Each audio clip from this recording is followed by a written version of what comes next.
Assalamualaikum warahmatullahi wabarakatuh. Waalaikumsalam warahmatullahi wabarakatuh. Alhamdulillahirabbil alamin wa bihi nasta'inu ala umuri dunya waddin wassalatu wassalamu ala asyrafil mursalin wa ala alihi wa sahbihi ajmain. Alhamdulillah, malam hari ini kita diberikan kesempatan oleh Allah Subhanahu wa taala dalam rangka kajian Islam aktual atau singkat dengan IAT. Kajian ini adalah kajian perdana, mudah-mudahan kedepannya sesuai rencana kita rencanakan setiap pekan insyaallah kita akan melaksanakan kajian Islam aktual. Baik pemirsa channel Facebook Agna Liwa yang dirahmati Allah Subhanahu wa taala, malam hari ini kita menghadirkan pemateri kondang kita. Beliau adalah Al-Mukarram Al-Ustadz Muhammad Azwar Kamaruddin LCMA. Beliau sudah tidak asing lagi bagi kita karena pernah mengisi beberapa kali mengisi siaran langsung kita, kajian langsung kita pada bulan Ramadan yang lalu. Beliau adalah seorang pakar fikih lulusan Al-Azhar Kairo Mesir. Baik, segera saja untuk menyingkat waktu. Kajian kita malam hari ini insya Allah akan membahas tentang urgensi Thaqafah Islamiyah dalam kehidupan. Allah Subhanahu wa taala berfirman dalam Al-Qur'an, "Hal yastawil ladzina ya'lamun wal ladzina la ya'lamun." Ayat ini kemudian menegaskan pentingnya kemudian kita sebagai umat Islam memiliki thaqafah Islam. Baik, untuk lebih jelasnya saya persilahkan kepada pemateri Al-Mukarram Ustaz Azwar Kamaruddin untuk membawakan materi. Betul Ustaz.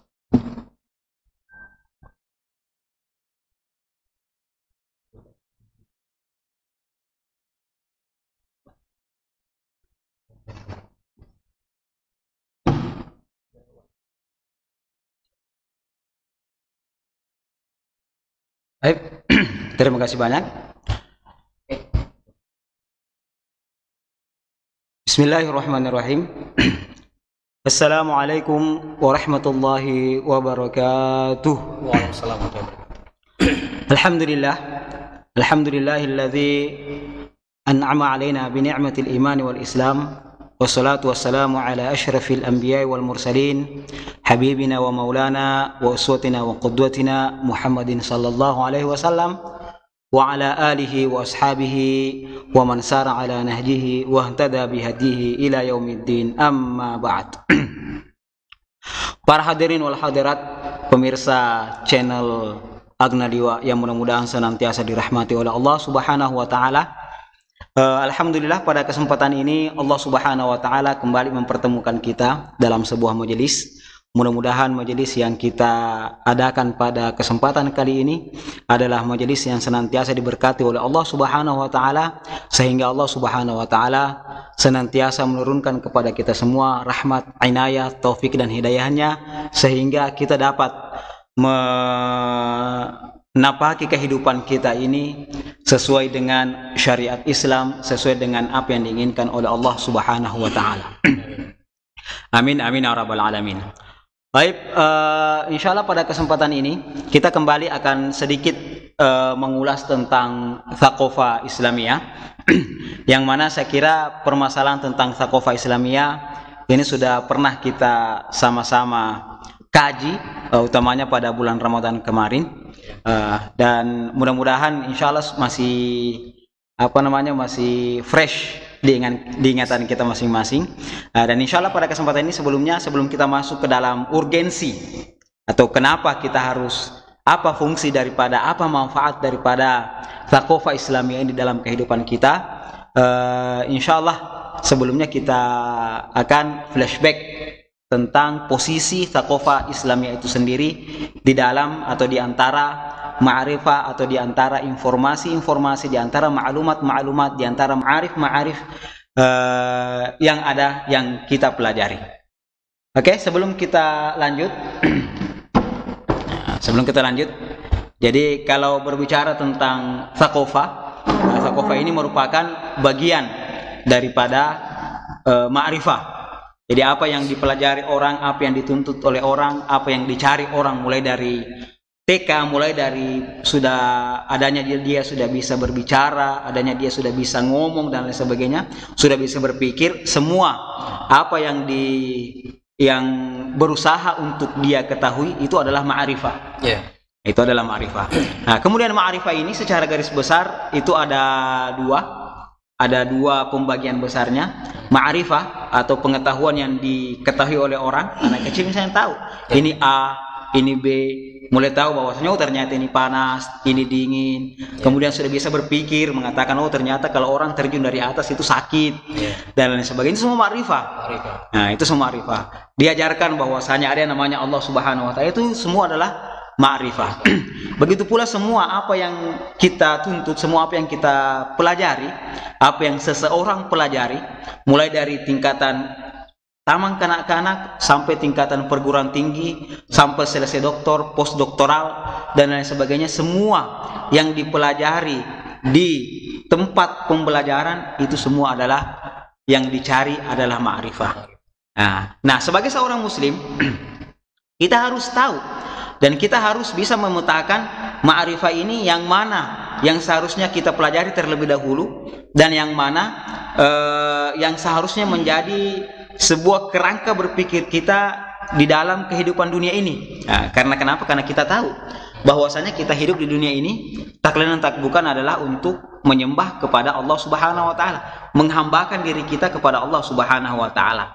Nah, pertanyaan, kira-kira dalam kehidupan kita ini apakah betul-betul kita telah menghambakan diri kita kepada Allah Subhanahu wa taala? Apakah betul-betul kita senantiasa mencari sesuatu untuk menggapai ridhonya Allah Subhanahu wa taala?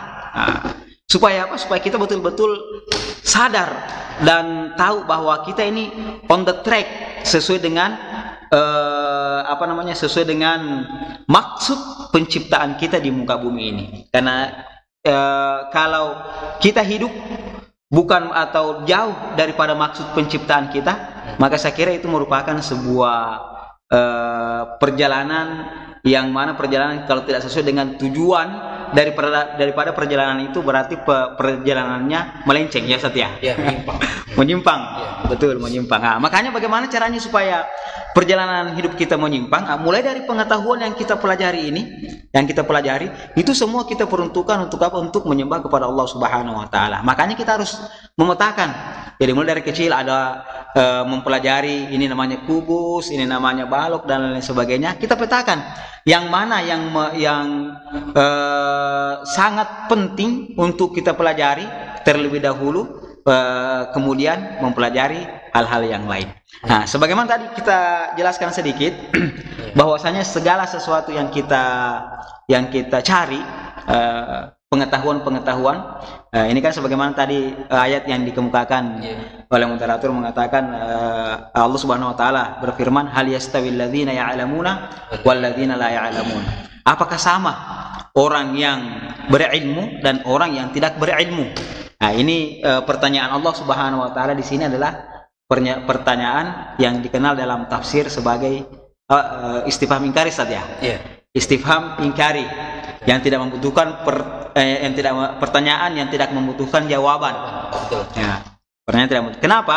Karena Allah Subhanahu wa taala tahu ini hambanya yang berilmu dan ini hambanya yang tidak berilmu. Makanya orang yang berilmu Allah Subhanahu wa taala memuji.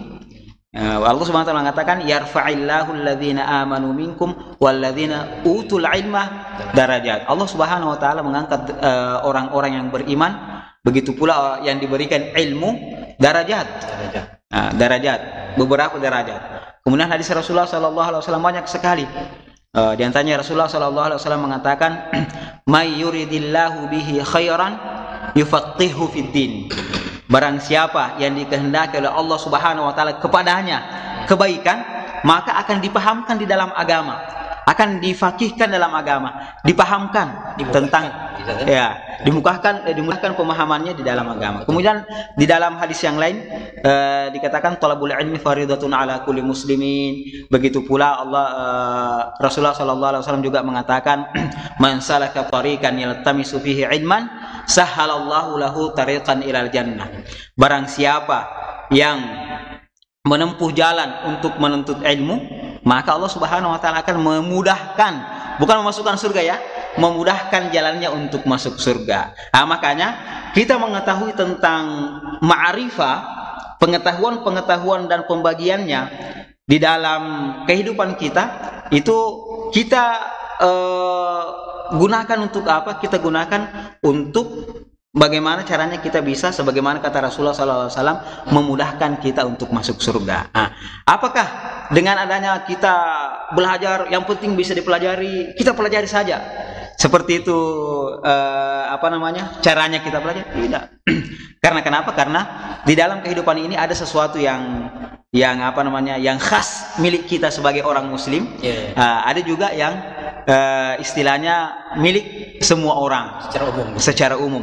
Ada juga yang miliknya orang lain, ya kan? Ada juga miliknya agama lain, ada juga yang miliknya ideologi lain, ada juga miliknya suku tertentu dan lain sebagainya. Nah, itu semua perlu kita tahu dan kita bisa menempatkan pengetahuan tersebut di tempat yang seharusnya, kemudian kita jalan. Nah, ini kalau misalnya, karena kalau sudah kita misalnya sudah ada yang sudah sarjana, sudah berumur, maka insya Allah ini bisa kita terapkan nantinya ke anak-anak kita. Ataukah kita sebagai pelajar, kita mengejar ketertinggalan kita yang mana sudah kita lewatkan beberapa tahun yang lalu. Karena kenapa? Karena belajar ini adalah sesuatu yang tidak ada habisnya, Ustaz ya.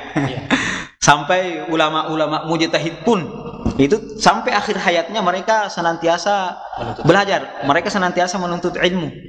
Nah, karena kenapa? Karena ini tidak ada habisnya.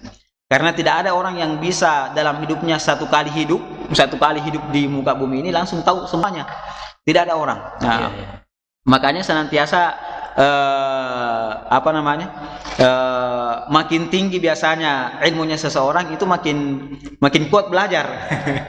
Makin kuat belajar. Karena kenapa? Karena dia merasa bahwasanya ini saya masih perlu tahu yang lain, Begitu pula untuk lebih mengukuhkan apa yang telah dia ketahui. Karena kenapa? Karena kalau ada sesuatu yang sudah kita ketahui, tanpa adanya pengulangan, tanpa adanya pengembangan, maka itu akan itu akan hilang dengan sendirinya. Makanya kan dikatakan bahwasanya mafhum, kalau pengetahuan sudah sampai kepada mafhum, maka orang akan cenderung memiliki dua pemikiran.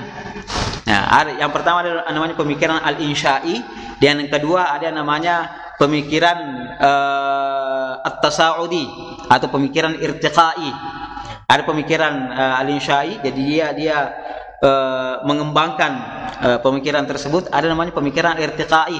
Pemikiran irtiqai ini pemikiran yang senantiasa meningkat. Kalau kemarin cuma tahu, sekarang tahu dan laksanakan. Kalau sudah tahu dan laksanakan, selanjutnya laksanakan dan beritahukan orang lain. Setelah memberitahukan kepada orang lain, mengawal itu untuk supaya bisa bisa diejawantahkan, bisa direalisasikan dalam kehidupan kita. Baik.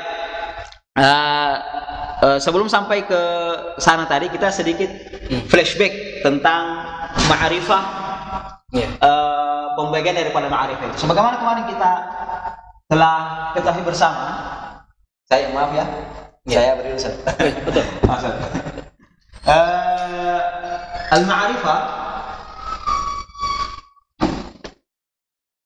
Al-ma'rifah yang kita ketahui itu ada dua pembagian utamanya. Ada namanya al-ilmu, ada namanya al-thaqafah. Ada namanya al-ilmu, ada namanya al-thaqafah. Jadi semua hal yang kita cari, mulai dari kita setelah lahir sudah bisa melakukan apa-apa sampai meninggal dunia, itu tidak lepas dari dua hal ini. Apakah pengetahuan yang kita pelajari itu ilmu ataukah thaqafah? Kalau ilmu ini sifatnya umum, am atau alami, sa'am. Sifatnya umum. Ilmu itu sifatnya umum. Kalau thaqafah ada yang am, ada yang khas, ada yang umum, dan ada juga yang khas. Nah, kemarin kita telah mempelajari bahwasanya ilmu itu sifatnya, bagaimana caranya kita bisa mendapatkan ilmu. Ilmu itu ada 3 jalan orang bisa mendapatinya. Yang pertama, ilmu ini didapatkan dengan jalan al-mulahadhah atau penelitian, meneliti secara detail. Kemudian tajribah, yaitu percobaan-percobaan. Dan yang ketiga adalah al-istintaj. Al-istintaj mengeluarkan hasil. Mengeluarkan hasil, misalnya kalau bulir ditanam di tanah, kemudian digemburkan, disiram, itu akan muncul pohon baru. Nah, itu tajribah. Kemudian bisa juga istintaj. Ada hal lain yang merupakan yang masuk dalam ilmu juga, seperti yang masuk dalam ilmu ini, seperti ilmu biologi, ilmu kimia. Kemudian masuk juga di dalamnya matematika, masuk engineering, masuk ilmu tentang perindustrian. Nah, itu masuk dalam. Kemudian as-saqafah. As-saqafah ini didapatkan berdasarkan apa? Al-akhbar, pemberitahuan yang pertama. Yang kedua, at-talaqqi, dengan jalan at-talaqqi. Dan yang ketiga itu dengan jalan al-istinbat, istinbat hukum. Jadi ada nas dikeluarkan, nah, maka itu jadinya adalah saqafah. Nah, ini saqafah ada yang am, ada yang umum. Seperti saqafah apa? Saqafah yang berhubungan dengan perjalanan hidup manusia. Saqafah tentang perjalanan hidup manusia itu umum. Kemudian ada juga yang khas. Ada yang khas, ada yang khusus. Ada yang saqafahnya orang Yunani, ada saqafahnya orang Yunani. Ada saqafahnya dulu orang Persia, ada saqafahnya orang Persia. Nah, kemudian orang Islam juga ada saqafahnya orang Islam. Nah, makanya saqafahnya orang Islam kita dengar dengan as-saqafatul islamiyah. As-saqafatul islamiyah. Nah, sebagai seorang muslim, kita seharusnya memulai mempelajari ma'rifah ini dari sini, saqafah yang sifatnya khas, yaitu as-saqafah al-islamiyah. Saqafah islamiyah, karena kenapa? Karena ini merupakan identitas kita. Nah, makanya ulama mengatakan bahwasanya mempelajari yang lain, mempelajari yang sifatnya ilmu dan mempelajari yang sifatnya saqafah yang umum, itu setelah mempelajari saqafah yang sifatnya khas. Setelah mempelajari saqafah yang sifatnya khas. Nah, saqafah yang sifatnya khas ini adalah as-saqafatul islamiyah. Bukan mempelajari saqafahnya orang barat, ya kan? Bukan mempelajari ideologinya orang komunis, bukan mempelajari saqafah yang selain Islam. Karena kenapa? Karena ini akan dijadikan sebagai tolak ukur dalam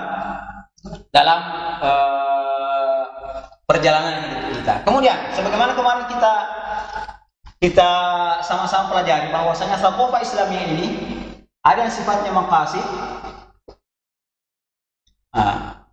ada yang sifatnya wasail. Jadi ada sifatnya maqasid, ada sifatnya pokok. Yang sifatnya pokok ini, ada 3. Yang sifatnya pokok ada 3. Yang pertama adalah mempelajari tentang tauhid atau al-aqidah al-islamiyah. Yang kedua, syariah atau syariatul islamiyah. Dan yang ketiga adalah akhlak. Inilah 3 hal yang pokok untuk dipelajari dalam saqafah Islamiyah, dan sifat mempelajarinya adalah fardu ain. Utamanya yang berkaitan dengan perbuatan kita sehari-hari atau yang ingin kita kerjakan.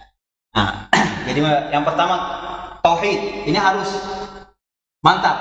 syariahnya harus mantap, akhlaknya harus mantap. Ketika ketiga hal ini telah ada pada seorang muslim, maka insya Allah dia akan dikenal sebagai seorang muslim yang betul-betul muslim yang sejati. Nah, karena kenapa? Karena dia telah mengumpulkan ketiga hal ini. Kemudian yang sifatnya wasail atau sifatnya sarana untuk apa? Ada tokoh Islamnya sifatnya sarana untuk memudahkan memahami ketiga hal ini. Untuk memudahkan memahami ketiga hal ini. Nah, itu yang pertama yang berkaitan dengan Al-Quran, seperti At-Tafasir, mempelajari tentang tafsir-tafsir. Yang kedua mempelajari tentang ulumul Quran. Yang ketiga mempelajari tentang al-hadis. Yang keempat tentang ulumul hadis atau mustalahul hadis. Yang kelima mempelajari tentang usul fiqhi. Yang keenam mempelajari tentang al-adab atau at-tarikh. Tarikh al-Islam. Tarikh al-Islami. Yang ketujuh mempelajari tentang al-lughah al-arabiyah. Nah, sebenarnya di sini juga masuk adabnya, di sini juga masuk filsafatnya. Ini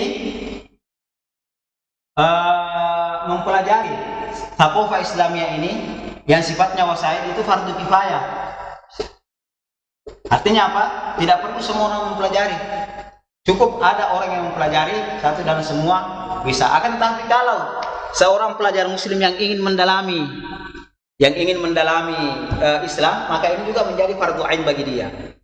Ini juga menjadi fardu ain. Karena kenapa? Karena tidak mungkin bisa dipahami tentang tauhid, syariat, dan akhlak kecuali dengan bahasa Arab, tarikh Islam, usul fikih dan lain sebagainya. Nah, kemudian apa urgensi daripada mempelajari semua hal ini? Atau sampai di sini kira-kira bagaimana, Ustaz? Ya. Ada sesuatu yang mau dikomentari? Ya, mungkin sampai situ dulu, Ustaz. Ya. Baik bagi pemirsa atau yang sedang menyaksikan acara ini bisa nanti bertanya lewat kolom komentar di Facebooknya ya. Baik Ustaz, tadi semua tadi kajian tentang thaqafah Islam ini. Jadi ya, ada misalnya riwayat yang mengatakan innamal ilmu bitta'allum gitu ya. Innamal ilmu bitta'allum. Ya, jadi ilmu ini akan diperoleh dengan lewat belajar tadi. Sebagaimana tadi Ustaz katakan bahwa belajar itu tidak ada ujungnya. Ya, betul. Sesuai dengan hadis talabul ilmi pada tentang talabul ilmi muslimin wa muslimatin, ya. Atau talabul ilmi minal mahdi ilal lahdi ya Ustaz. Ya, nah, betul.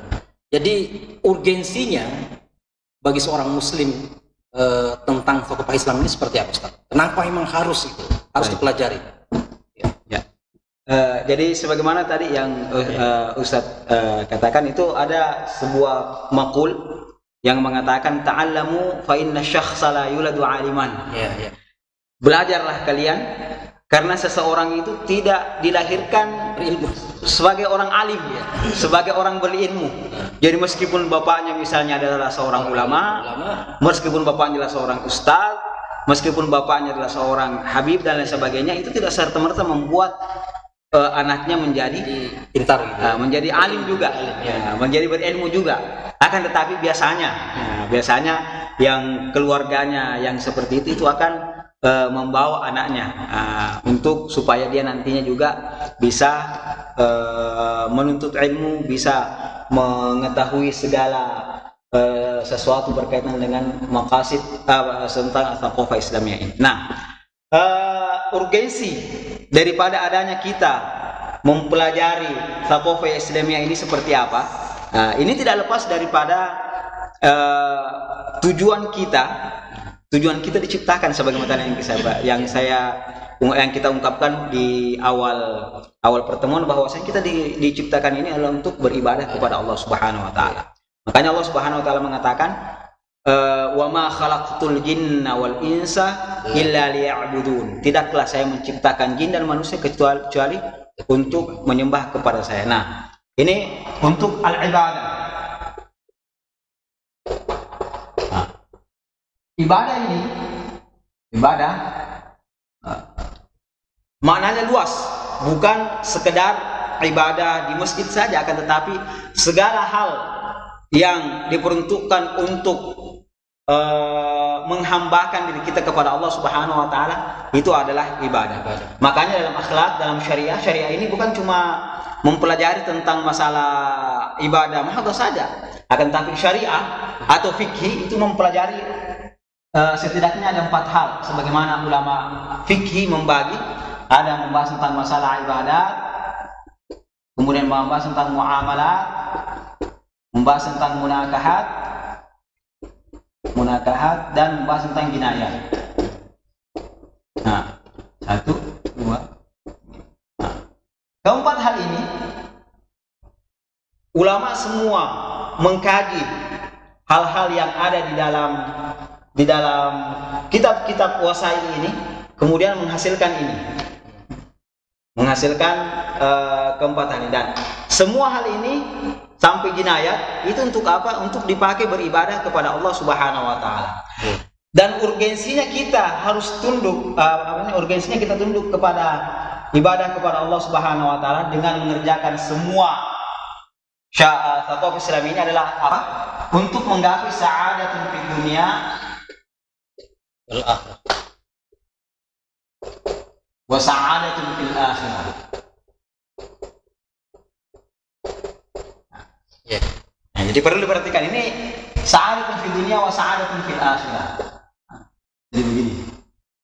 Di sini untuk apa? Untuk menggapai sa'adatun fid dunya wa sa'adatun fil akhirah. Di atas.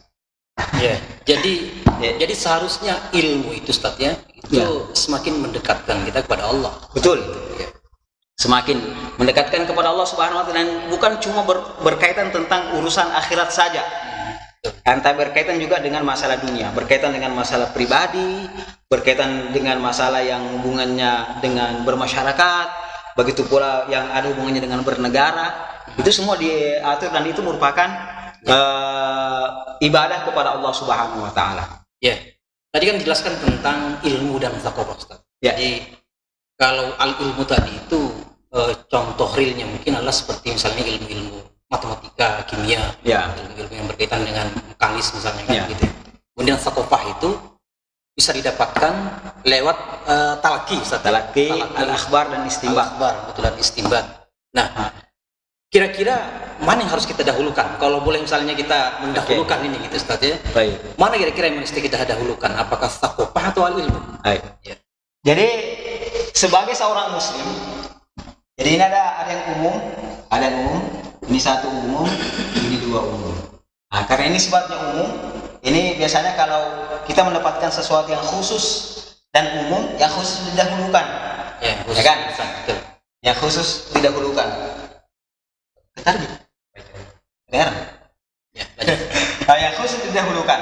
Nah, makanya sebagai seorang muslim ini yang kita dahulukan adalah mempelajari tsaqafah Islamiyah. Nah, utamanya yang ini. Kenapa?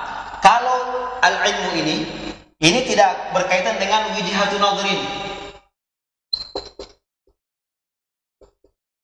Tidak berkaitan dengan sudut pandang tertentu. Nah, kalau tsaqafah yang sifat tsaqafah ini, apalagi tsaqafah Islamiyah, ini berkaitan dengan wijhatun nadhr. Wijhatun nadhrin, sudut pandang tertentu. Makanya wijhatun nadhrin ini tidak ada wijhatun nadhrnya. Makanya ilmu itu karena tidak ada wijhatun nadhrnya, itu umum. Orang yang tahu misalnya tata cara berhitung, matematika, pintar matematika, tidak akan bisa ditahu bahwasanya ini orang muslim, ini bukan orang muslim. Orang yang tahu tentang masalah kimia, tentang biologi, tentang teknologi dan lain sebagainya, bisa membuat pesawat, bisa membuat mobil, bisa membuat alat-alat elektronik, itu tidak ada begitu nazarnya. Artinya apa? Mereka tidak akan langsung bisa dikenal bahwa ini orang ini orang apa namanya Islam, ini orang Amerika, ini orang ini tidak. Karena kenapa? Kan itu ilmu sifatnya umum. Nah, berbeda dengan sakofa. Sakofa ini berhubungan dengan wijahatun nazar. Makanya wijahatun nazar ini itu akan menghasilkan pandangan tentang kehidupan. Jadi yang diinginkan di sini adalah orang semua mengetahui yang namanya qimatul haya. Nilai kehidupan. Kalau ilmu ini kaitannya dengan apa? Kaitannya dengan wasail hayat, sarana kehidupan. Kalau sakofa mengajarkan qimatul hayat, yang diajarkan adalah nilai kehidupan. Nah, makanya karena diajarkan nilai kehidupan, ini yang seharusnya dipelajari terlebih dahulu. Nah, kalau kita lihat mengklasifikasi qimatul hayat yang ada, itu ada qimah ruhiyah, ya kan? Ada qimah maliyah, ya, ada nilai ruhiyah atau nilai nilai rohani, spiritual. Kemudian ada nilai maliyah, qimah maliyah, nilai finansial. Kemudian ada nilai al-insaniyah, nilai kemanusiaan. Itu 3. Itu semua dipelajari di sini. Nah, itu dipelajari di sini. Kalau saya cuma mempelajari tentang sarana kehidupan. Contoh konkretnya seperti misalnya di sini dipelajari kewajiban untuk berhaji. Nah, karena sekarang lagi haji zaman sekarang karena tanggal 10 berarti jemaah haji yang ada yang cuma ada 10.000 orang ini tahun ini itu semua sekarang lagi berada di Mina. Nah, orang haji ini dalam qimatul hayana yang kita pelajari bahwasanya haji ini hukumnya fardu, hukumnya wajib. Akan tetapi ke sana apakah kita harus juga mengikuti tata cara Rasulullah SAW berangkat dari Madinah ke Mekah? Tidak, Rasulullah naik unta. Akan tetapi kita karena itu adalah wasilatul hayat, maka al-wasilatul haditha atau alat transportasi yang paling canggih, itu yang bisa dipakai ke sana. Yang penting bisa sampai ke sana untuk melaksanakan qimatul hayatnya tadi ini. Jadi ini mengajarkan kepada kita qimatul hayat, dan ini tidak akan pernah berubah mulai dari Rasulullah SAW. Dan inilah yang kita pelajari sampai sekarang, dikatakan bahwasanya Islam itu salihun di kulli zamanin wa makanin. Itu akan selalu menyesuaikan, akan selalu sama terhadap perkembangan zaman. Karena kenapa? Karena ini mempelajari qimatul hayat, nilai kehidupan itu dari dulu sampai sekarang sama. Dari dulu sampai sekarang yang namanya berzina tidak bagus. Kalau ada yang melegalkan perzinahan, maka itu bisa dikatakan bahwasanya itu bertentangan dengan sakofa Islamiyah. Seperti yang sempat viral gitu ya. Kalau ada yang karena kenapa? Karena ini sudah diajarkan dari dulu dan ini sudah disepakati oleh para ulama. Kalau ada orang mengatakan bahwasanya mencuri itu tidak apa-apa, kalau ada orang mengatakan bahwasanya membunuh orang lain itu sesuatu yang diwajibkan atau dibolehkan, karena populasinya misalnya orang sudah banyak, maka diracun saja yang lain. Tidak boleh. Karena kenapa? Karena itu adalah qimatul hayat. Nah, inilah yang harus, dari sinilah seharusnya kita berangkat. Dari sini seharusnya kita berangkat. Ini yang menjadi yang harus dipelajari terlebih dahulu. Nah, setelah mempelajari hal ini, barulah pindah ke sini atau ke sini. Baru pindah ke sana. Jadi sebagaimana sabda Rasul tadi, Ustaz ya. Man aradallahu bihi khairan yufaqihu fiddin. Artinya fiddin tadi ini fi ulumil Islam. Dulu kalau mengucapkan kata-kata ad-din, kata-kata ad-din, begitu pula mengucapkan kata-kata al-fiqhu, itu masuk semua ini. Tiga hal. Jadi ad-din dulu ini mencakup ketiga hal. Begitu pula kalau ada kata-kata fiqhun, itu mencakup ketiga hal ini. Mencakup ketiga hal ini. Ini juga tentang yang maqasid dan yang wasail. Jadi dari hadis ini sebenarnya itu sudah jelas bahwa yang harus menjadi prioritas kita adalah taqwa Islam, Ustaz. Taqwa Islam ini prioritas kita. Pertanyaannya adalah, apakah kemudian kesalahan dalam menentukan prioritas ini? Misalnya ada kemudian prioritasnya adalah al-ilmu Ilmu pertama kali. Ilmu yang kemudian secara umum gitu loh. Yeah.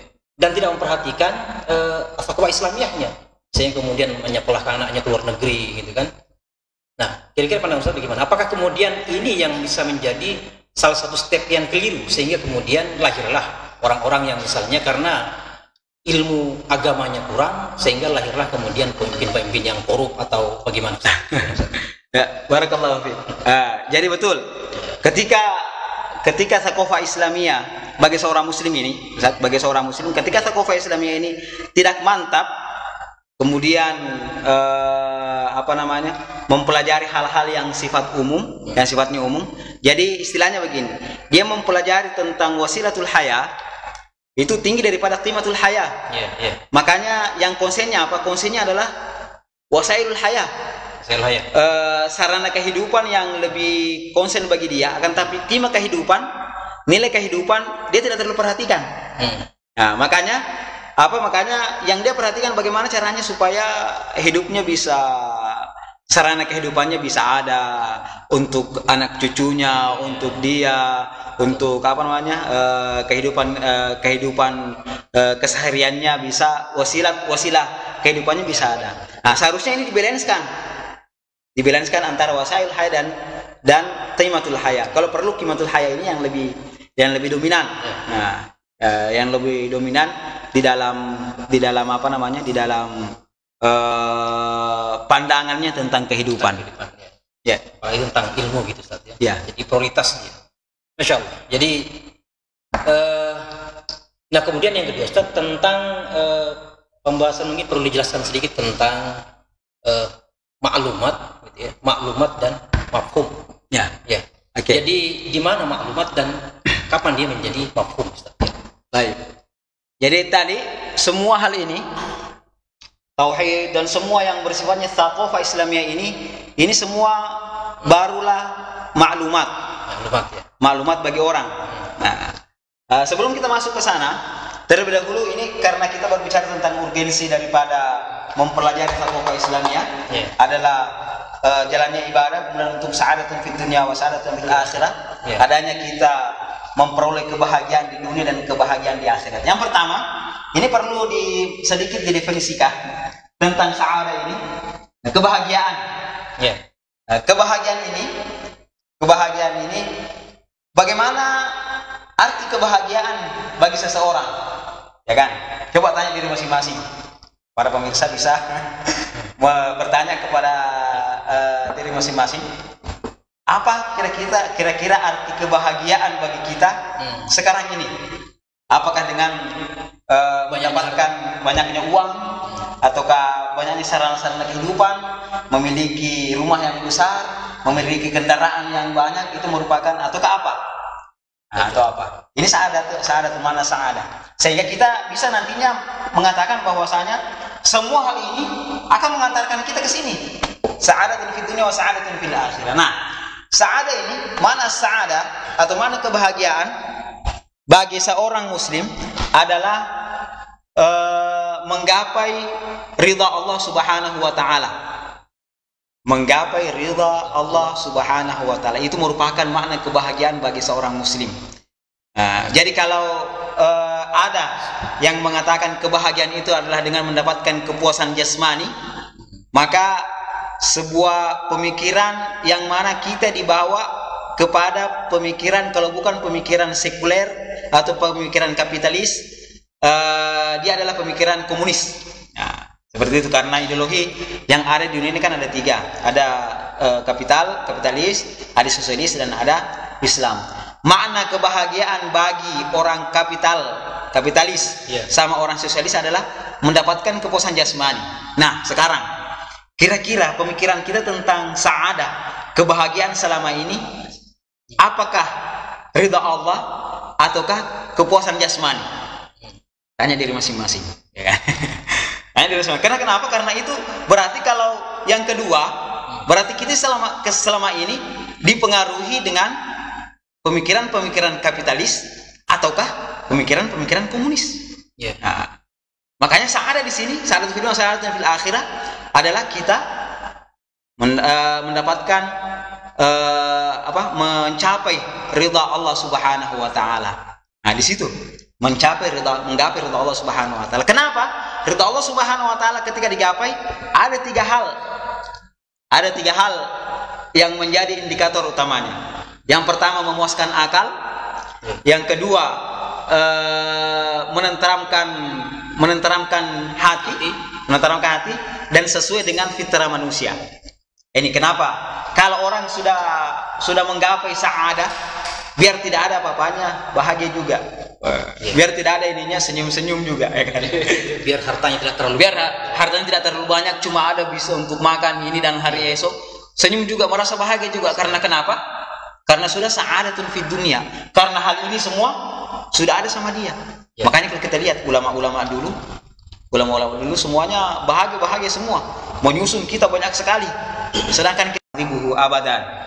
Ya Allah, lihatlah dia yang mati ini dengan pandangan ar-ridha.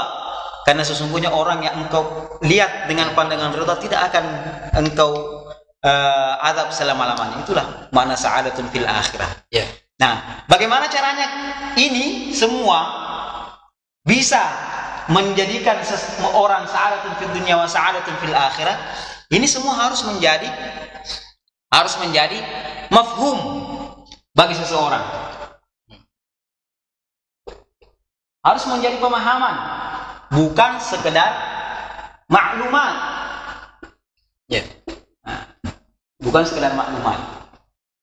Jadi mafhum bukan sekedar maklumat.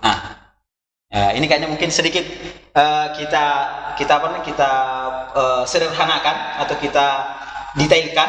Jadi semua yang ada di sini, yang ada thaqafah Islamiyah ini, yang sampai sama kita itu dalam bentuk lafaz, al-alfaz, ya kan? Bagaimana caranya kita bisa tahu tentang tauhid? Ya, ada dalam Al-Quran, ada dalam hadis, ada dalam kitab-kitabnya ulama. Karena kenapa? Karena kita mengatakan bahwasanya sumber pengetahuan bagi seorang muslim yang bisa disandarkan kepadanya ada tiga. Yang pertama adalah Al-Quran, yang kedua adalah As-Sunnah atau Al-Hadis, yang ketiga adalah ijtihad. Ini merupakan sumber pengetahuan kita. Sumber pengetahuan dari Al-Quran, dari Allah Subhanahu wa taala, As-Sunnah dari Rasulullah sallallahu alaihi wasallam, ijtihad dari mujtahid, dari ulama yang merupakan pewarisnya Rasulullah sallallahu alaihi wasallam. Jadi selain daripada ketiga ini tidak bisa dijadikan sebagai sumber informasi bagi kita. Nah, makanya saya tadi mengatakan bahwasanya semua hal yang berhubungan dengan thaqafah Islamiyah, apakah itu maqasid atau wasail, itu semuanya adalah al-alfaz. Ini lafaz. Apakah lafaz itu dalam bentuk buku atau lafaz itu berupa perkataan, ya kan? Ketika orang talaqi. Nah, alfaz ini, ma'anil alfaz, mana-mana lafaz itu dia akan menghasilkan maklumat.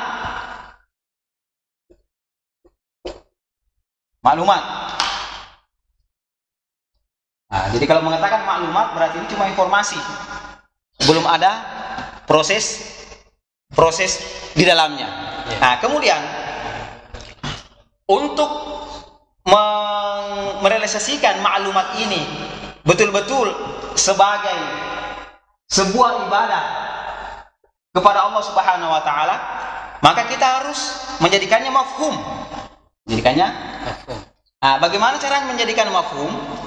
Maklumat ini harus dijadikan proses dalam sebuah pemikiran, al-fikru. Jadi maklumat ini harus kenapa? Karena pemikiran ini merupakan natijatul akli. Karena kenapa? Karena ketika orang mengatakan berpikir, maka ada 4 hal yang harus berkumpul di dalamnya. Yang pertama adalah ada akal yang salim, ya kan? Kemudian ada al-hawas, ada panca indera. Yang ketiga ada al-waqi'. Yang keempat ada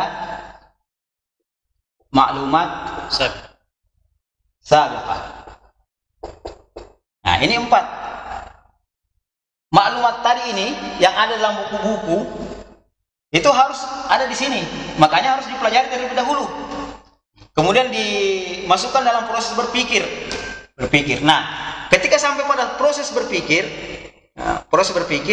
maka nantinya ini setelah ini ada orang yang membenarkan hal tersebut secara pasti, ada orang yang tidak membenarkan secara pasti.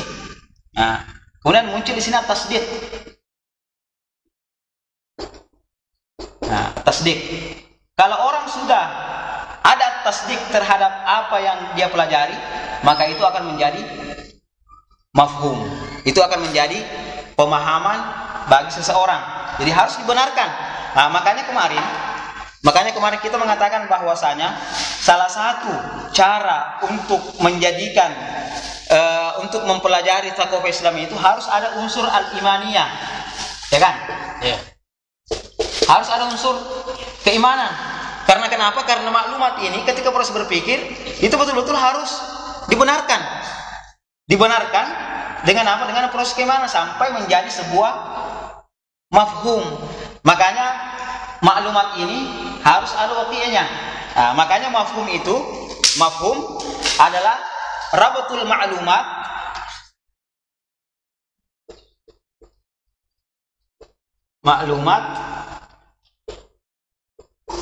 bil waqi' atau rahmat. Dan tidak memasukkan ini sebagai sebagai mafhum. Jadi dilihat faktanya. Ada faktanya, tidak ada. Yeah. Kalau ada, ditarik maklumatnya dalam Islam ada. Kalau ada berarti ya, itu oke, ada dalam Islam. Kalau dilihat faktanya tidak ada, kemudian kalau faktanya tidak ada, maka dia akan mengatakan bahwasanya ini sudah tidak sesuai lagi dengan zaman, tidak sesuai lagi dengan Islam dan lain sebagainya. Padahal ini harus kita kita camkan bahwasanya dua hal ini. Jadi maklumat semua yang kita dapatkan di sini, ibadat, muamalat, jinayat, muamalat, jinayat, atau dalam masalah tauhid dan masalah akhlak, itu kita pelajari, kemudian kita hubungkan dengan waqi'. Kalau waqi'nya ada, oke, kita harus meluruskan sesuai dengan maklumat. Kalau waqi'nya tidak ada, maka merupakan sebuah kewajiban bagi kita untuk mengadakan waqi' tersebut. Makanya hal ini harus ada tasdiknya. Kenapa? Karena tasdik ini pembenaran terhadap apa yang sampai sama kita. Nah, itulah nanti yang akan menjadikan sebuah mafhum. Dan mafhum ini akan mempengaruhi suluknya seseorang, akan mempengaruhi tingkah lakunya seseorang, sehingga menjadi amal. Sehingga menjadi tingkah laku, apakah itu amal atau perkataan. Yeah. Nah, mafhum ini. Karena kenapa? Karena orang semua melakukan sesuatu dan mengatakan sesuatu sesuai dengan mafhum. Kalau tidak sesuai dengan mafhum, maka tidak ada dosa dan tidak ada pahala. Nah, makanya kan dikatakan tidak sesuai dengan mafhumnya. Makanya Rasulullah SAW mengatakan, rufi'an ummatil khata'u wan nisyan wa mastukrihu alaihi. Karena kenapa? Karena dia melakukan sesuatu, orang yang tersalah, dia melakukan sesuatu bukan berdasarkan mafhumnya. Karena tidak tahu. Nah, bukan berdasarkan mafhumnya. Makanya yang mafhum inilah yang akan mempengaruhi suluknya seseorang, yang akan mempengaruhi tingkah lakunya seseorang, sehingga apa? Sehingga dia akan senantiasa mengkaitkan hal tersebut dengan esensi kehidupan dia, yaitu untuk beribadah kepada Allah Subhanahu wa taala dan menggapai urgensi daripada thaqafah Islamiyah, yaitu sa'adatun fid dunya wa sa'adatun fil akhirah. Nah, kalau ada yang bertanya, apakah untuk menggapai sa'adatun fid dunya dan sa'adatun fil akhirah harus dengan ini? Jawabannya ya, 100% ya. Pasti. Harus. Karena kenapa? Thaqafah Islamiyah ini datangnya dari mana? Datangnya dari sini. Dari Allah Subhanahu wa taala dan Rasulullah sallallahu alaihi wasallam, atau dari mujtahid. Mujtahid ini sebenarnya dia cuma mengikut ke sini dan ke sini. Yeah. Karena kenapa? Karena mujtahid mengistimbatkan hukum itu kalau bukan dari Al-Qur'an, dari As-Sunnah, atau pemahaman terhadap Al-Qur'an, pemahaman terhadap As-Sunnah. Pemahaman terhadap Muhammad SAW. Makanya semuanya itu bersumber dari mana? Bersumber dari Allah Subhanahu Wa Taala. Sehingga kita mengatakan syariat Islam ini harus untuk menggapai ini. Ya, kalau bukan ini maka tidak akan menggapai sa'adatul fid dunya wa sa'adatul fil akhirah. Kebahagiaan digapai mungkin kebahagiaan yang semu atau bukan kebahagiaan orang Islam. Orang mengatakan, saya sudah bahagia, kenapa banyak uangku, banyak ini. Akan tapi ternyata dikatakan, wah, kenapa ini masih susah untuk tidur dan masih hatinya masih bimbang, hatinya masih kosong dan sebagainya. Karena kenapa? Karena dia salah kaprah tentang mana as-sa'adah. Ya, betul. Jadi sa'adah dalam Islam adalah menggapai ridha Allah Subhanahu Wa Taala. Ya, itulah kira-kira adalah tujuan kita semua sebagai seorang Muslim. Luar biasa ini, Ustaz. Ya, jadi man arada dunya fa'alaihi bil ilmi, man arada al-akhirah fa'alaihi juga bil ilmi. Itulah keharusan man aradahuma fa'alaihi. Itulah keharusan bagi kita, kenapa ilmu itu begitu sangat penting. Ya, sehingga dia kata Rasulullah sampai mati pun ilallah itu ilmu itu harus kita tetap tuntut. Dan ini Ustaz, untuk sampai di sini ini butuh proses sepanjang. Butuh proses panjang. Makanya tidak salah Imam Syafi'i mengatakan bahwasanya salah satu komponen untuk mendapatkan ilmu itu secara utuh adalah tulu zamani, panjangnya waktu. Untuk sampai di sini diperhatikan. Dari sana ma'anil alfaz, maklumat, ini belajar dulu orang di sini. Orang belajar tidak serta-merta langsung paham. Iya, saya ingat Ustaz. Dulu waktu kita jelaskan di sini, itu semua ini saja itu sudah luar biasa, itu banyak aja yang harus dipelajari. Apalagi kalau yang kemarin kita jelaskan itu panjang sekali. Di situ saya kemudian menyimpulkan betapa memang sepanjang umur kita harus kita kemudian arahkan gitu ya untuk ilmu. Insyaallah, betul. Apalagi sebagai saya ingat ada pernyataan Nabi kalau nggak salah Ustaz, bahwa para nabi dan rasul itu tidak mewarisi harta. Ya. Tapi ilmu yang diwariskan. Dan orang yang mewariskan ilmu itulah yang paling bermanfaat. Makanya ulama dikenal sebagai warasatul anbiya. Karena kenapa? Karena Rasulullah SAW mewariskan ilmu, dan ilmu itu dilanjutkan. Siapa yang mengambil ilmu itu adalah para ulama. Ya, saya juga ingat kalau nggak salah ada pernyataannya tokoh kita yang kita kenal yang sudah almarhum itu, beliau Profesor Habibie. Ketika kemudian kalau nggak salah di Kairo waktu itu di hadapan para mahasiswa, beliau katakan, saya menguasai ilmu iptek, membuat pesawat. Siapa yang nggak bangga? Kita orang Indonesia juga bangga dengan beliau. Ya, mudah-mudahan dan ilmu beliau itu sangat bermanfaat sehingga beliau mendapatkan amal yang soleh dari itu. Amal jariah. Amal jariah, betul. Tapi beliau mengatakan, andaikan saya bisa memilih antara ilmu teknologi ini dengan ilmu agama, saya akan memilih ilmu agama. Betul. Ini saya masih ada di Kairo waktu itu, Ustaz. Masya Allah. Tapi saya tidak hadir di tempat tersebut. Saya cuma dengar ininya teman-teman. Masya Allah. Yang ini sempat saya lihat itu. Beliau sendiri yang kemudian pakar di bidang teknologi ini kemudian di penghujung hidup beliau itu mengatakan bahwa ilmu agama saya minim nih, saya akan begitu loh. Andai kan kembali bisa memilih umur ini kembali gitu loh kan, saya akan memilih ilmu agama. Bahwa pentingnya banyak. Barakallah. Betul, Ustaz. Ya, tadi ada pertanyaan Ustaz, kita lanjut saja. Ada pertanyaan dari di Facebook ini. Assalamualaikum Ustaz. Waalaikumsalam. Bagaimana dengan stakopah yang kini banyak direngkuh umat? Maksudnya banyak dituntut oleh umat. Ya. Misalnya menomorsatukan budaya, suku bangsa. Tapi kemudian dengannya menolak Islam dengan alasan bahwa Islam itu dari Arab. Ya kan? Ilmu-ilmu seperti ini dari Arab semua itu. Tulisan saja gitu. Istilahnya semua Arab gitu. Tauhid, apa gitu bahasa Indonesia kan? Maaf ini, saya belum terbiasa dengan Indonesia. Nah, jadi ini seakan-akan dia anti Arab gitu. Ya, padahal mungkin dia adalah seorang Muslim ya. Jadi dengannya menolak Islam dengan alasan dari Arab. Bagaimana komentar dan saran Ustaz? Betul Ustaz. Baik. Barakallahu fikum. Jadi Islam dan Arab itu tidak bisa dipisahkan.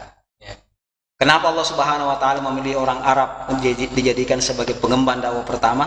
Itu adalah merupakan di luar dari kuasa kita. Dan kita cuma bisa mencari hikmahnya. Ada hikmah di baliknya. Karena kenapa? Karena kalau kita lihat di sejarah orang yang paling barbar sebenarnya itu adalah orang Arab. Orang Arab. Kenapa waktu itu tidak ada yang bisa menguasai Arab, sedangkan waktu itu Persia dan Romawi berkuasa, tidak bisa masuk ke darat, sedangkan Persia menguasai timur sampai di ujung, kemudian Romawi menguasai barat sampai di ujung, tapi tidak bisa turun ke bawah. Terus karena kenapa? Karena memang tabiatnya orang Arab seperti itu. Tabiatnya orang Arab itu tidak mau tinggal di satu tempat. Kalau masuk di satu daerah, dia akan menghancurkan tempat tersebut. Sehingga sampai dikatakan bahwasanya orang Arab sebelum datang Islam itu dalam buku-buku sejarah dari Islam dikatakan bahwasanya kalau mereka menyerang, kalau ada rumah bagus, diambil atapnya, dibawa ke perkemahannya. Atapnya orang yang bagus, rumah bagus, dibawa ke tempat kemahnya. Nah, itu tempat kemah. Nanti kalau sudah selesai pulang mereka. Begitu pula kalau ada tiang-tiang yang bagus atau batu-batu yang besar, dihancurkan itu rumah, diambil batu besarnya, kemudian dijadikan sebagai tempat untuk buat masakan. Tungku. Dijadikan tungku. Itu orang Arab dulu. Makanya tidak ada yang berani masuk ke padang pasir, tidak ada orang yang berani masuk ke sana. Nah, itu salah satu kenapa sehingga Allah Subhanahu wa taala memilih orang Arab. Pasti ada hikmah di dalamnya. Dan kita tidak bisa memisahkan secara ini antara Islam dan Arab. Kenapa? Karena semua informasi yang sampai sama kita yang ini tadi, ma'anil alfaz, itu semua berasal dari Arab. Tidak ada ma'anil alfaznya orang Indonesia di sini. Akan tetapi orang ini semua memahami dari Arab. Makanya ini kan Al-Quran, Sunnah dan Ijtihad semuanya berbahasa Arab. Tidak ada ijtihad, tidak ada orang bisa berbicara kecuali menguasai ini. Makanya tadi dikatakan ini ilmu wasail. Bagi orang-orang yang ingin mendalami Islam itu harus menguasai orang. Nah, yang paling pertama tadi saya mengatakan bahwasanya ini merupakan sumber informasi orang Islam. Nah, kalau ada yang bertentangan dengan ini maka ditolak. Nah, makanya kalau ada budaya yang muncul tidak berdasarkan Islam dan bertentangan dengan Islam, maka itu kita tolak. Akan tetapi dilihat budaya tersebut apakah betul-betul ada ayat atau hadis atau ijtihad ulama secara gamblang yang mengatakan bahwasanya itu adalah satu hal yang terlarang. Karena kenapa? Karena kalau masalah ketauhidan itu sudah tidak ada lagi pengembangannya. Artinya kalau masalah tauhid itu harus dipahami seperti itu. Dan kalau ada hal-hal yang berkaitan dengan masalah tauhid, maka itu tidak bisa. Misalnya kalau mengatakan bahwasanya ada budaya yang mengatakan bahwasanya kalau ada gempa, kalau ada tsunami, maka itu berasal dari laut. Makanya kita harus memberikan sesajen. Karena kenapa? Karena laut ini. Kalau ada budaya yang seperti itu, maka itu kita tolak. Karena kenapa? Karena itu tidak sesuai dengan Islam. Ada budaya-budaya yang secara langsung tidak berkaitan dengan tidak ada bantahan langsung dari Al-Quran, Sunnah dan Ijtihad, maka itu bisa kita. Contohnya orang Indonesia misalnya banyak pakai sarung, ya kan, pakai koko, itu merupakan, dan orang Arab pakai jalabiyah dan lain sebagainya.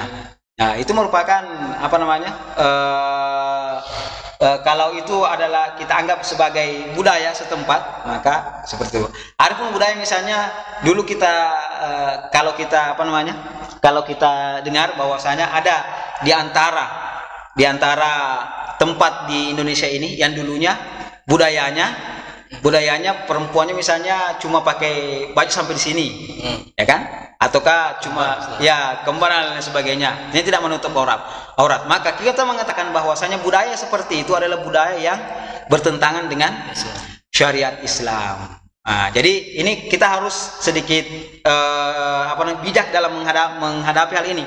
Karena kenapa? Karena tidak semua budaya bertentangan dengan Islam dan tidak semua budaya bisa diterima dengan Islam. Nah, maka yang kita jadikan sebagai tolak ukur adalah Islam. Thaqafah Islamiyah yang ini dijadikan sebagai tolak ukur dengan informasi dari atas. Kalau sesuai, maka silahkan. Kalau tidak sesuai, maka itu kita mengatakan bahwasanya tidak sesuai. Meskipun budaya ini sudah dipertahankan turun temurun, maka inilah tugas kita untuk mendakwakan mereka sehingga sampai kepada ibadah dan bisa menggapai sa'adatun fid dunya wa sa'adatun fil akhirah. Ya, baik ya. Pemirsa channel YouTube dan channel Facebook ya, Facebook Agna Liwa yang dirahmati Allah Subhanahu wa taala. Sekali lagi bagi yang ingin bertanya kepada beliau, silahkan menulis di kolom komentar. Baik, sangat menarik sekali Ustaz. Dari apa yang kita jelaskan tadi itu tentang sakopah dan ilmu. Jadi panjang. Iya, sangat panjang sekali. Kemungkinan pembahasan kita ini akan terus berlanjut karena sangat luar biasa. Saya kira belum semuanya kita jelaskan tadi. Insya Allah ke depan nanti akan lebih rinci lagi. Baik, ada yang bertanya lagi? Ada. Ya baik, Ustaz. Tadi tentang bi'ah gitu ya, tentang bi'ah. Bagaimana kemudian kita membiasakan suka dengan budaya belajar gitu. Karena pembiasaan ini juga saya kira perlu. Betul. Saya punya om itu Ustaz, beliau adalah seorang wartawan senior.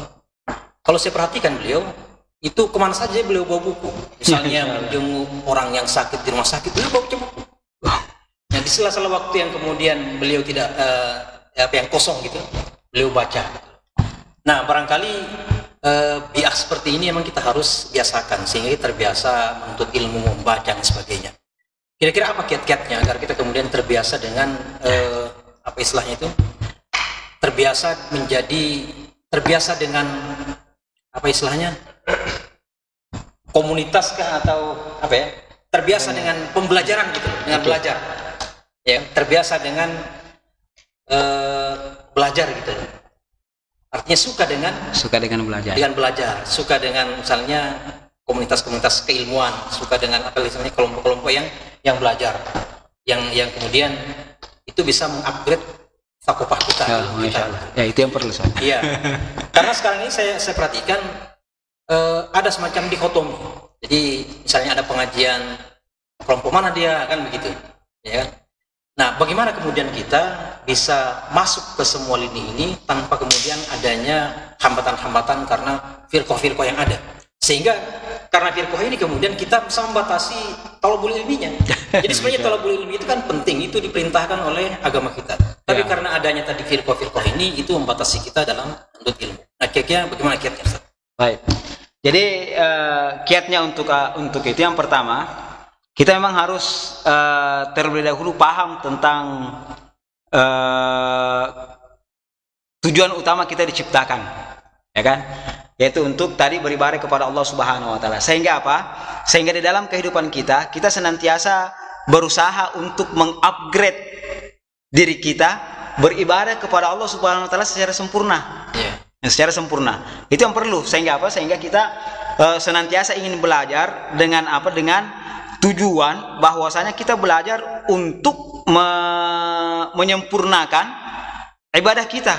Nah, kalau dulunya kita pergi sholat ke masjid misalnya cuma ikut sama bapak dan ibu pergi sholat, ataukah kalau tidak ikut sama bapaknya ikut sama teman-temannya pergi ke masjid. Kemudian setelah itu kita ini ternyata adalah merupakan sebuah kewajiban. Dulunya kita tidak tahu bahwasanya itu wajib.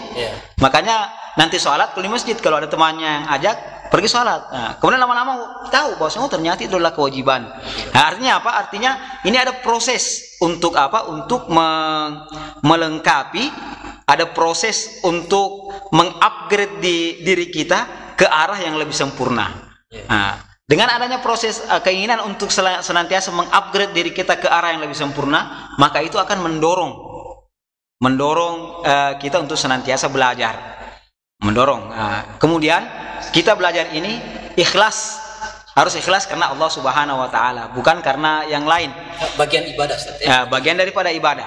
Karena kenapa? Kan itu mengantarkan kita untuk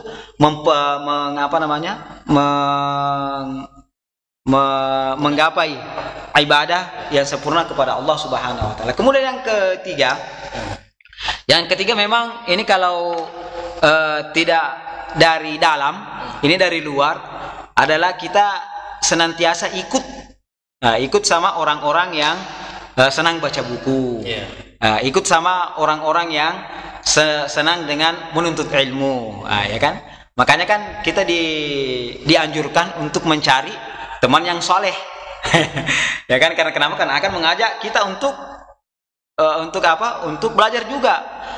Ya, ada pertemuan-pertemuan, misalnya mungkin pertemuan-pertemuan cuma minum syai, minum teh ataukah minum kopi, ya kan? Tapi di dalamnya ada hal yang mengarah ke menuntut ilmu, ya kan? Pertukaran ilmu, pertukaran informasi, pertukaran maklumat. Itu yang perlu. Makanya kan kalau kita yang paling bagus adalah di pesantren. Pesantren untuk ini. Kalau di Indonesia memang kalau dilihat dari dari animo membacanya itu rendah. Karena kenapa? Karena secara umum tidak ada orang, kalau ada orang yang bawa buku di jalan itu tidak lihat semua orang. Apa ini? Kenapa ini? Ya kan? Nah, itu karena kenapa? Karena keadaan kita memang seperti itu. Makanya seperti ini jangan ikut-ikutan sama orang tersebut. Nah, kan tapi kita ikut sama bagaimana caranya membuat kondisi di mana kita ingin senantiasa menuntut ilmu atau ingin senantiasa memperoleh maklumat. Jadi baru sampai di sini. Nah, ini kan ma'anil alfaz ini dua, seorang guru dan buku. Jadi lafaz makna lafaz itu bisa didapatkan dari mana? Dari seorang guru dan buku. Nah, yang kita dapatkan di sini baru maklumat. Baru sampai pada informasi-informasi. Baru sampai informasi, belum masuk ke sini. Mulai dari sini jadi maklumat, mulai dari sini sampai menjadi mafhum, itu tugasnya person.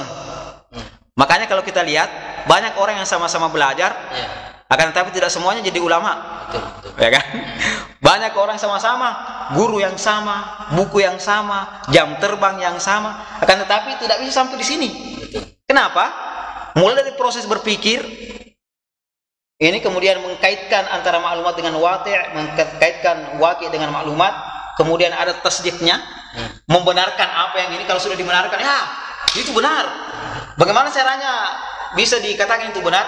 Apabila hal tersebut telah diindra, ataukah bisa digambarkan secara gamblang, itu berarti masuk dalam tasdik.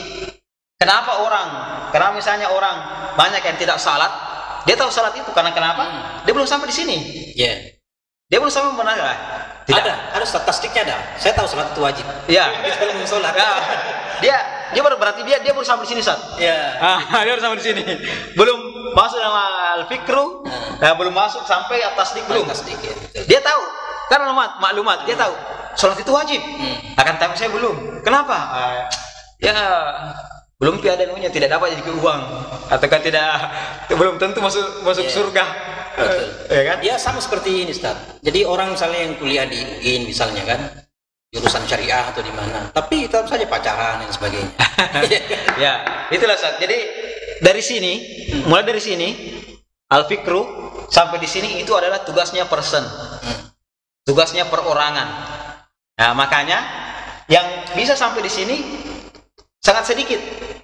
Mafhumnya semuanya ini. Atau dengan kata lain kita katakan ini berkaitan dengan hidayah, gitu, Ustaz. Ya, bisa juga sampai ke sana berkaitan dengan hidayah. Kan tetapi hidayah itu kan ada dua. Ada hidayatul khalqi dan ada hidayatul irsyad. Hidayatul khalqi adalah adanya kita memanfaatkan otak kita.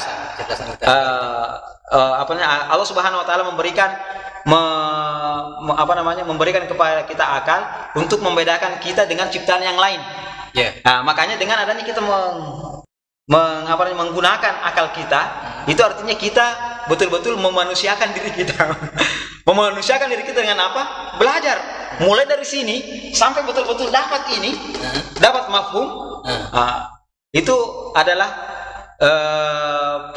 personnya. Maklumat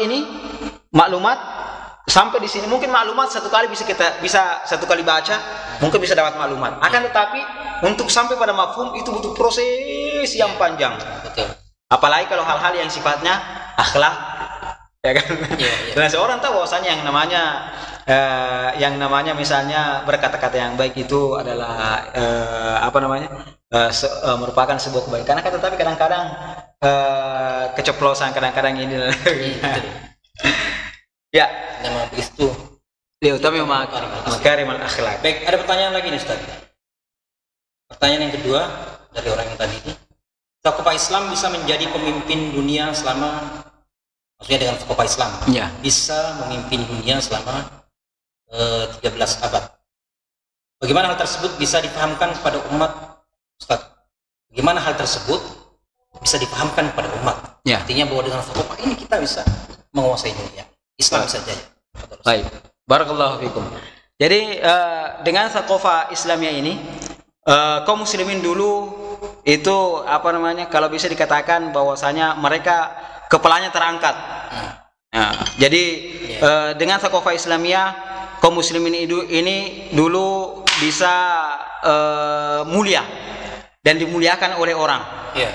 Bisa mulia dan dimuliakan oleh orang. Karena kenapa? Karena itu bersumber dari Allah Subhanahu wa taala. Makanya kita harus menjadikan ini kembali sebagai sebuah dasar pemahaman. Sehingga apa? Sehingga ini nantinya bisa mengembalikan apa yang telah digapai oleh orang-orang terdahulu ataukah melebihi apa yang telah mereka capai. Nah, melebihi apa yang telah mereka capai. Karena kenapa? Tidak usah mengembalikan apa yang telah mereka capai dulu. Kita gapai sesuatu yang lebih. Karena kenapa? Islam tidak melarang ini. Tidak melarang ini. Tidak melarang al-ilmu. Justru Islam ini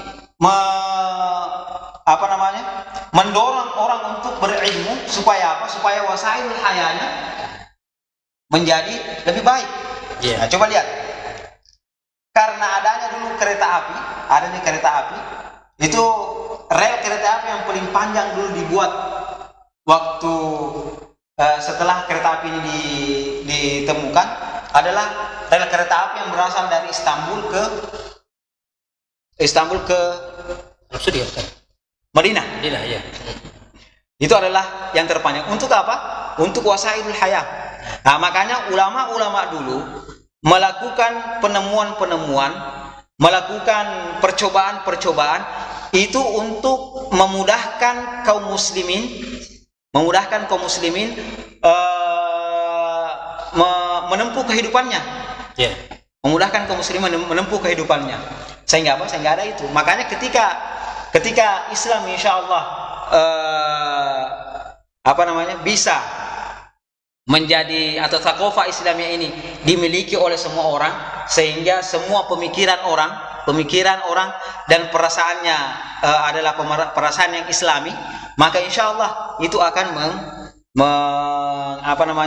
itu akan membawa insyaallah kepada kebangkitan. Nah, dan orang yang meyakini Islam, orang yang beragama Islam dan meyakini Islam harus menjadikan ini sebagai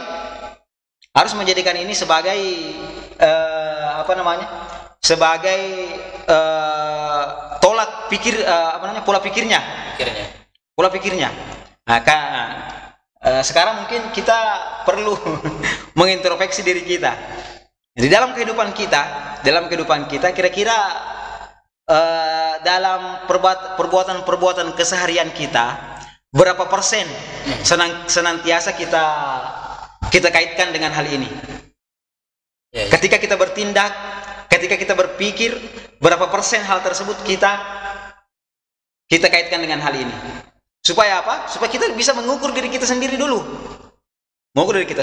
Dan ketika kita mengukur diri kita sendiri, maka kita bisa tahu, kalau saya sendiri yang seperti ini, sebagai seorang pengemban dakwah atau sebagai seorang yang senantiasa menuntut ilmu, orang muslim yang dikatakan sebagai orang muslim sejati, saya masih memikirkan hal ini ibadah untuk salatun dunia salatun fil akhirah, tauhid syariah dan akhlak dan lain sebagainya. Dalam kehidupan saya mungkin 24 jam, mungkin ada 5 menit saja, ya kan? Mungkin ada 20 menit saja, mungkin ada 1 jam dan lain sebagainya. Berarti kita lihat, kita menjadikan thaqafah Islamiyah ini sebagai sebagai apa namanya patron yang kita jadikan sebagai gambaran terhadap diri kita, itu apakah sudah dilaksanakan atau tidak? Maka nah, itu perlu. Fil af'al Ustaz ya. At-taqayyud bil ahkam syar'iyyah. Ya, al-asl fil af'al at-taqayyud bil ahkam syar'iyyah. Supaya apa? Supaya bisa kita tahu bahwasanya sekarang ini karena saya tidak mampu, kemudian kita berpikir lebih luas lagi. Berpikir tentang masyarakat kita bagaimana, ya kan?